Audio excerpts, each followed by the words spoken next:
Thank you, Helen. If you like all things paranormal or want to learn more, Poplar Grove Plantation is offering tours this summer during full moons and new moons, and reservations are now open. I'm here with Felicia Green, who can tell us more about it. Felicia, so nice to have you here with us this morning. Thanks for having me. This is a fun alternative to a traditional historic home tour.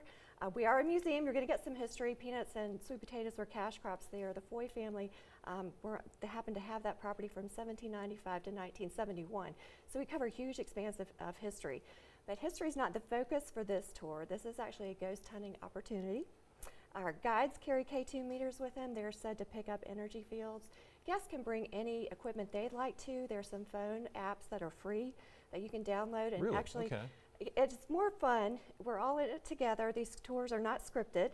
So if we have multiple equipment in the room held by different people and they all go off at the same time, people tend to get a little bit excited. Yeah, I was reading on your website that sometimes members of the Foy family, descendants that are now deceased, will make an appearance. We know at least 13 people died in the house, so Wow. we're looking for their presence as we move through.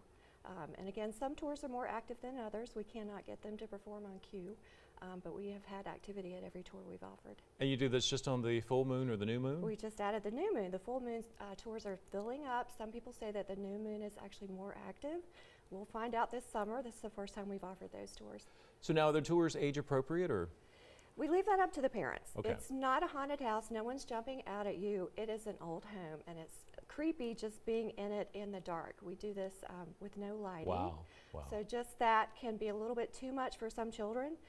If you feel like your kids are comfortable with that, especially if you have a teenager who's curious or a preteen who wants to see what they can discover, it could be a fun alternative. And Poplar Grove, many of us have driven by it. Probably you didn't even know. It's on Highway 17. Is it in Hampstead? It is between Wilmington and Hampstead. We're Okay. actually in Scotts Hill, but Okay. we're right on the highway, very easy to get to, and definitely come by and see us. All right, so for these tours, do you have to have a reservation, and how much are they? They're $15 plus fees and taxes. You can reserve them online at poplargrove.org. And you do need to purchase them in advance. Because we're moving through the house in the dark, we keep them small. So we limit it to 15 people. We're in there about 40 minutes, and then we go out onto the grounds. We visit the tenant house, the cemetery, and then from there you're welcome to stick around and see what you can find. And if the paranormal thing is not your thing, you could certainly come during the daytime and really have quite an experience learning about history, right? We cover a unique section of our history. There was a lot that happened in that family. The Foy family is actually full of pack rats, so the bulk of our interpretation comes from their receipts, documents, letters, and journals, and that's what we share with the public. So definitely worth your time to come and see. All right, Felicia Green, so nice to have you with us this morning. Thank you. And we want to remind you at home, if you have a community event or a nonprofit you'd like to share with our viewers, let us know. We want to know about it. Email newsroom@wwaytv3.com to get more information about scheduling an interview for Good Morning Carolina. And don't go away. We'll be